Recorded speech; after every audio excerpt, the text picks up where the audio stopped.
Welcome everybody to Mecklenburg Matters. I'm Suzanne Stevens.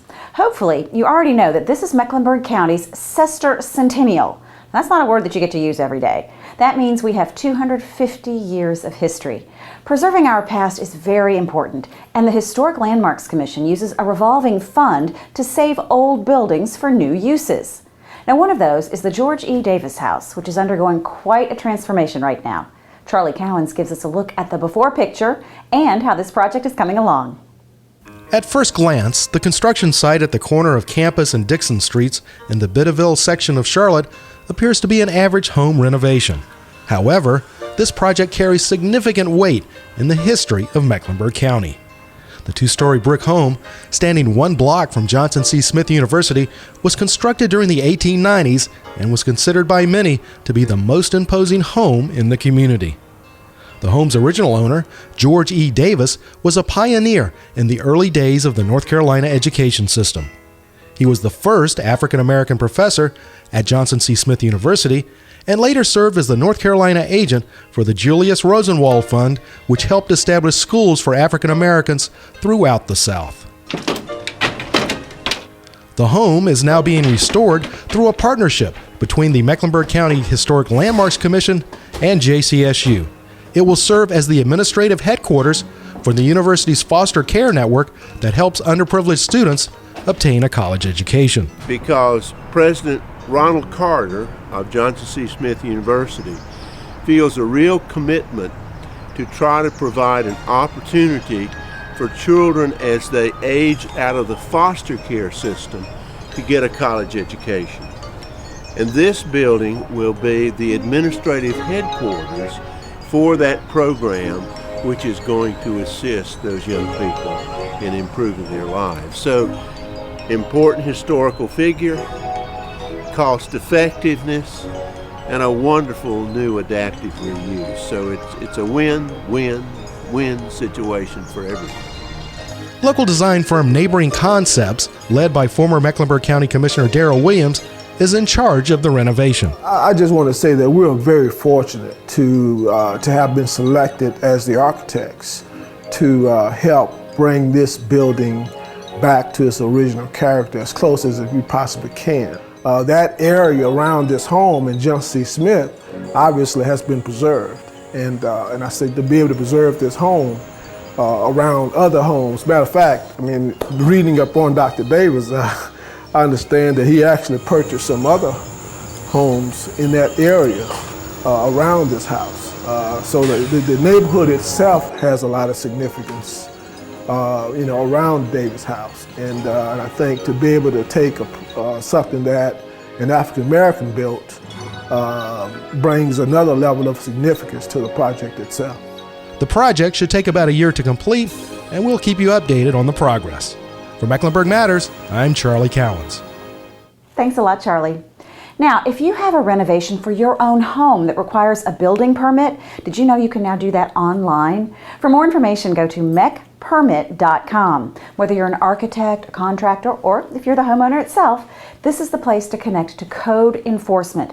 From planning to completion of the project, remember, the address is mecpermit.com. Thanks so much for watching, and now you know Mecklenburg Matters. I'm Suzanne Stevens.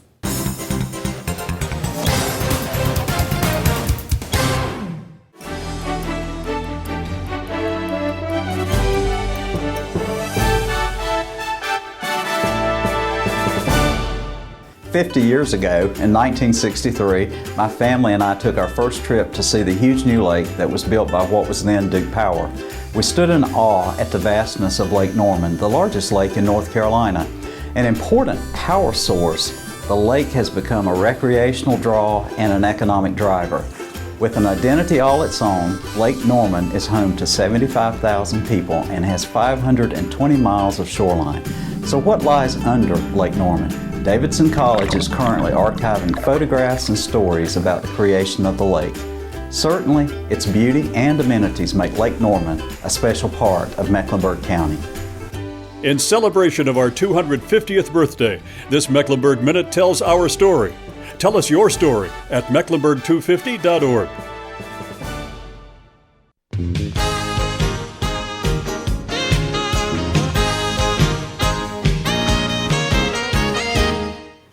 everyone. This is Mecklenburg Matters. I'm Suzanne Stevens. Question for you. What is 5.5 acres, has 2 large gardens, and was years in the making? The answer is the newest gem in the Park and Recreation system. It's the Romare Bearden Park right in Uptown Charlotte. And our newest reporter joining the county is Jeremy Mills. He shows us the grand opening event.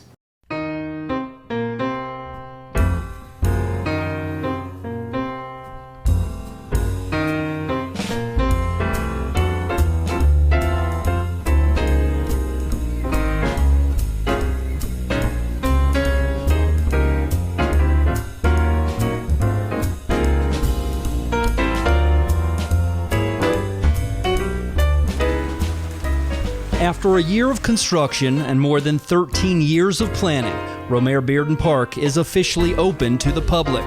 The 5.4-acre plot will serve as the symbolic focus of downtown Charlotte and Mecklenburg County and will provide an elegant entryway to the new BB&T Charlotte Knights ballpark. Romare Bearden Park is and will continue to be already one of the great places in our community that residents, visitors will remember as something that's truly Charlotte. This is going to be a place where memories are going to be created. There will be young people that will have weddings here. There will be family reunions here. This is going to go on for forever after we are all gone, and we were here in the beginning. The urban greenery is inspired by the work of internationally renowned artist Romare Bearden, who was born in Charlotte and lived near this site. His conceptual designs can be seen in the 2 large gardens and an interactive cascading fountain. I think it's a beautiful park. Really nice for the people who live in this neighborhood. They can just walk over here, all the workers who work here, they can come over here and enjoy it. It's been fabulous to watch it come together piece by piece, and I think it's going to be an incredible asset for the whole community. The Big Moon open lawn area is designed to hold gatherings up to 3,000 people.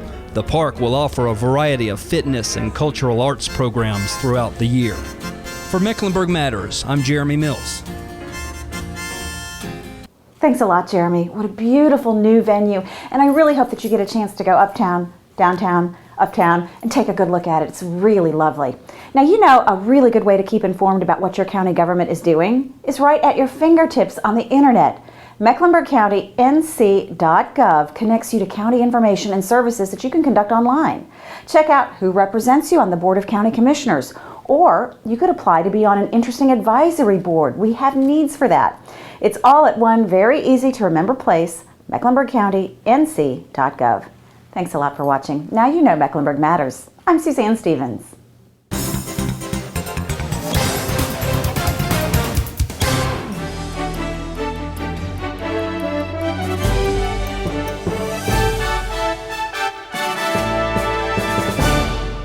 In 1988, I was on the Charlotte Hornets when we played our first game. More than 23,000 fans swarmed into the Coliseum to see the new team play. The Hornets sold out 364 consecutive games at the Hive. Fans had a lot to cheer about with star teammates like Kelly Chapuka, Muggsy Bogues, and later Alonzo Mourning and Larry Johnson. The franchise moved to New Orleans in 2002. In 2004, Charlotte got another team, the Bobcats, who will bring back the buzz by reclaiming the Hornets name next season. Hornets fans were great to me, and I'm proud to say that I still hold several records, including the most three-pointers in Hornets history. DC for 3. In celebration of our 250th birthday, this Mecklenburg Minute tells our story. Tell us your story at mecklenburg250.org.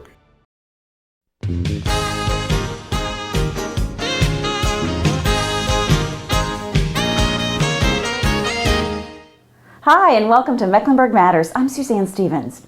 Did you know that hummingbirds flap their wings 80 times a second? Can you imagine? And that's where the humming noise comes from. Now, if you would like to see these amazing birds up close, a great place to go is Reedy Creek Nature Preserve right here in Mecklenburg County. That's the site of the Hummingbird Festival that's held every August. Now, this year's edition was a little wet, but for the hardy folks who went, it was well worth it. Charlie Cowens reports. Well, the weather for this year's Hummingbird Festival at Reedy Creek Nature Preserve was good for this fella.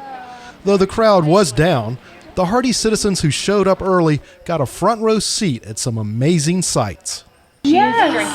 Susan Campbell is an independent hummingbird researcher affiliated with the Museum of Natural Sciences in Raleigh, and she's been coming here for 7 years.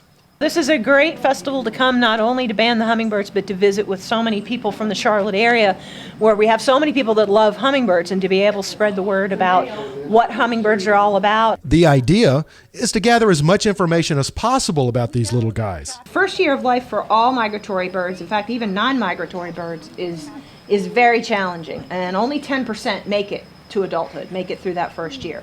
After all their vital information is recorded, the hummingbirds are banded. Then a person who sponsors the bird gets to hold it before it is released back to freedom. Can't guarantee he's going to sit. I don't think he is. He's looking to launch right now. There he goes. It's quite an experience. So what'd you think? That was cool. That was my highlight of everything. All this study leads to a greater understanding of a universally loved bird. There's plenty we don't know about ruby-throateds. We've been studying ruby-throateds using banding techniques for over 40 years.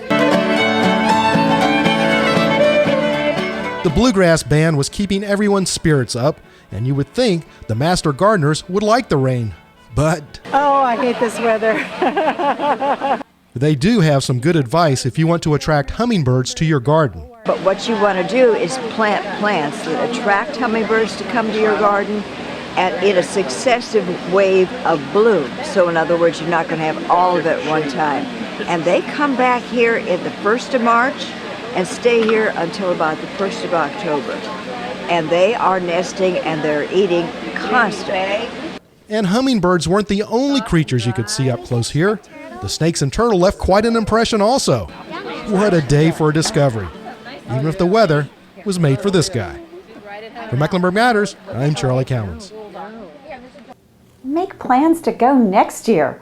Now, Reedy Creek is just one of 20 nature preserves in the Park and Recreation system. Would you like to know more about that? Well, check out parkandrec.com online. That's where you can find the Get Going Guide to see all the programs that you can use to recreate all year. The park system includes greenways for walking, rec centers, aquatics for swimming, and nature centers, as well as over 200 parks right here in Mecklenburg County. That's parkandrec.com. Thanks so much for watching, and now you know Mecklenburg Matters. I'm Suzanne Stevens.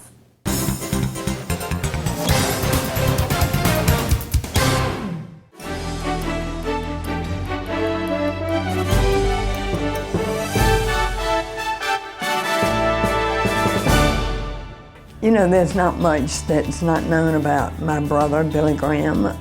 He's preached to a lot of people in a lot of countries. But before he became really famous, he was just my brother, Billy Frank, growing up on Park Road. Billy had a pet goat that would pull a wagon, and the collie dog, Pup, would walk behind him up and down Park Road. It was sort of a pet parade.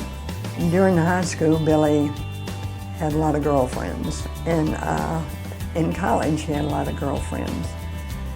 And then he met Ruth, and that was the end of that. That was his true love. In celebration of our 250th birthday, this Mecklenburg Minute tells our story. Tell us your story at mecklenburg250.org.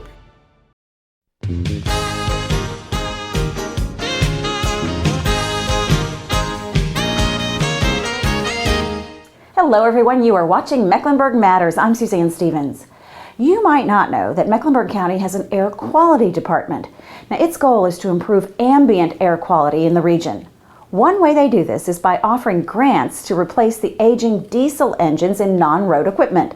The program is called GRADE, and our Roger Corticus shows us how this is helping all of us breathe a better grade of cleaner air.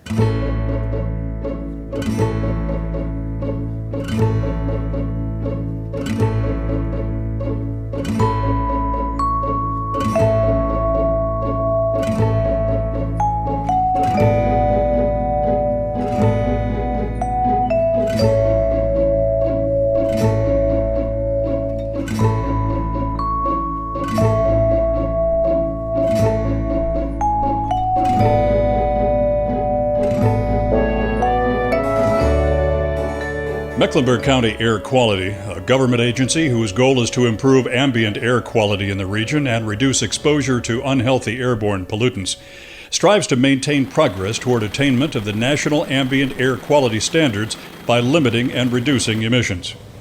In 2007, Mecklenburg County Air Quality initiated an air pollution control program called GRADE, or Grants to Replace Aging Diesel Engines. GRADE was developed because in Mecklenburg County, over 90% of the ozone-forming pollution comes from cars, trucks, and off-road equipment. When you start to look at solutions, regulatory requirements are not really an option at the local level. They're just not feasible, and voluntary programs aren't very effective. GRADE is an incentive-based program that produces real NOx reductions while benefiting businesses as well. GRADE is a locally administered sub-grant reimbursement program modeled after programs in Texas and California.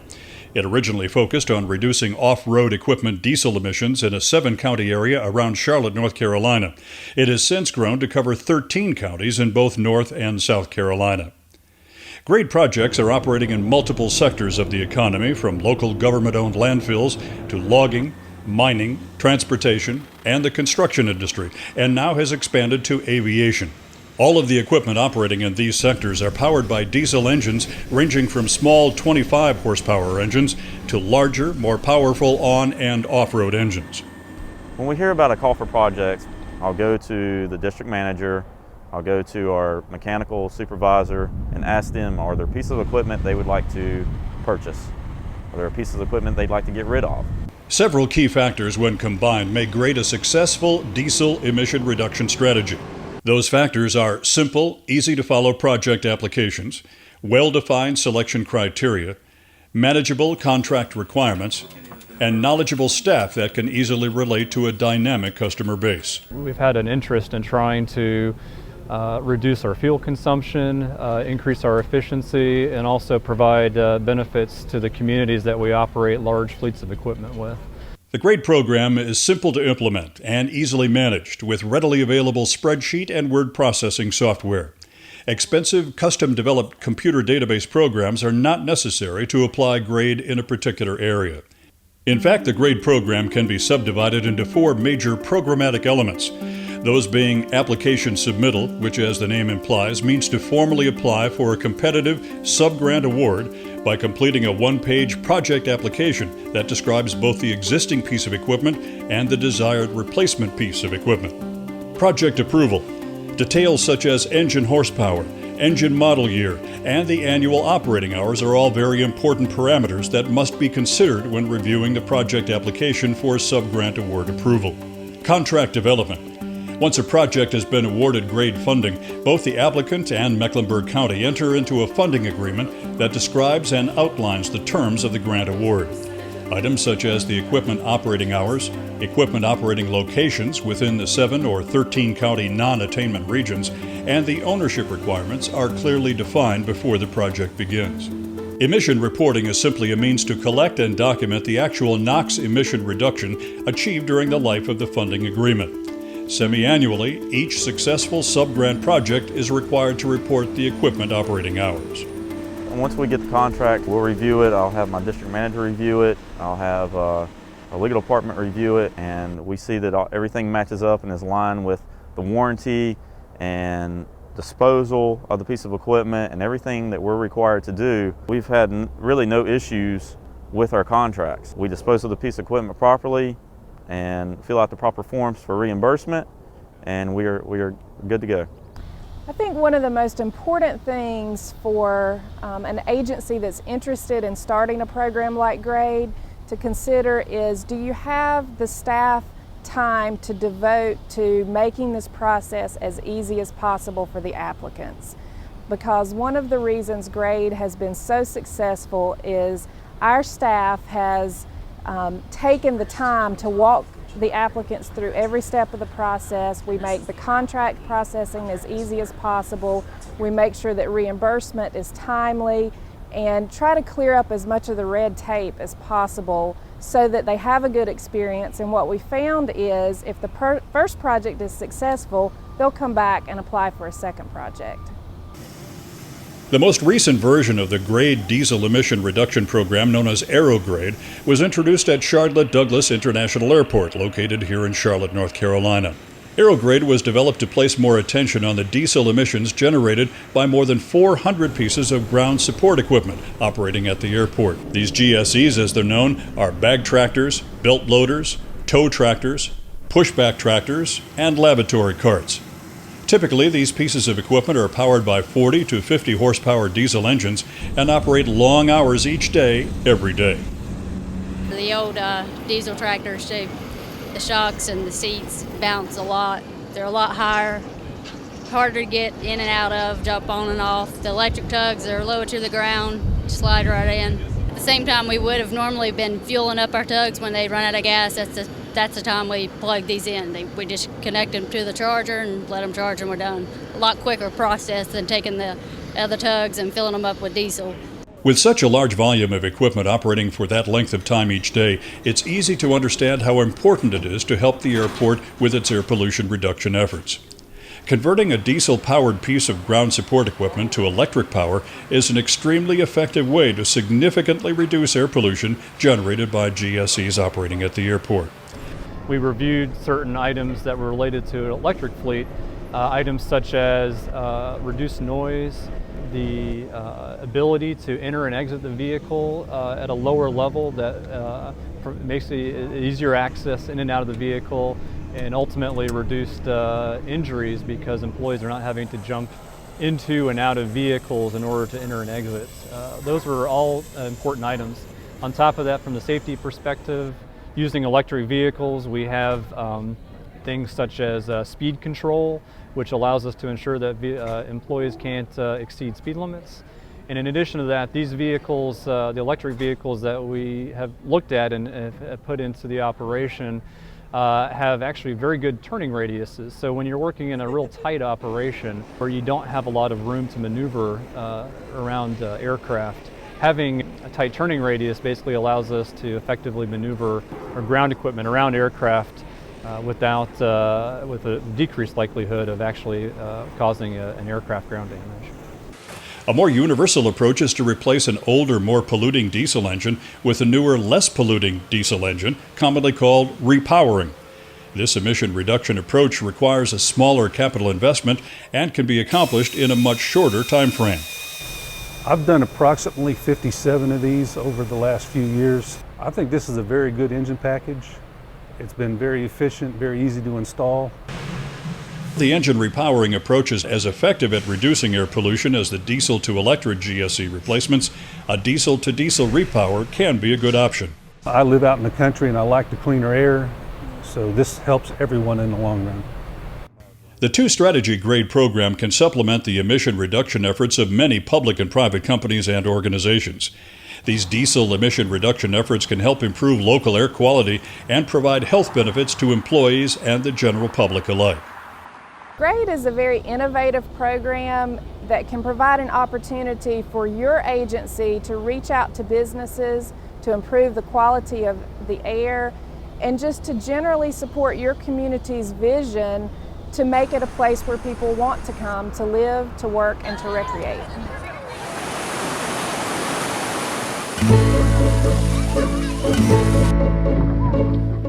Thank you very much, Roger.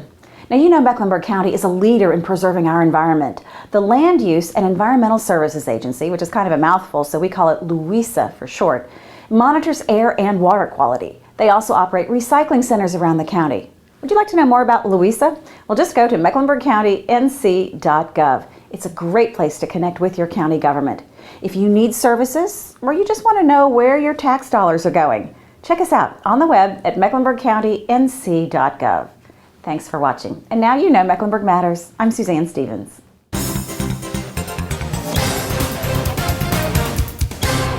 Mecklenburg County Park and Recreation isn't just great parks. Working out to stay fit. Hitting the greens. Exploring our county's nature preserves.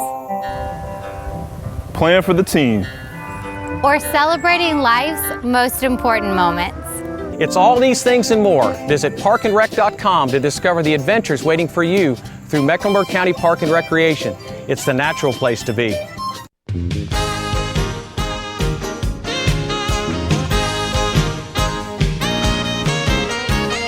Welcome everyone to this edition of Mecklenburg Matters. I'm Suzanne Stevens.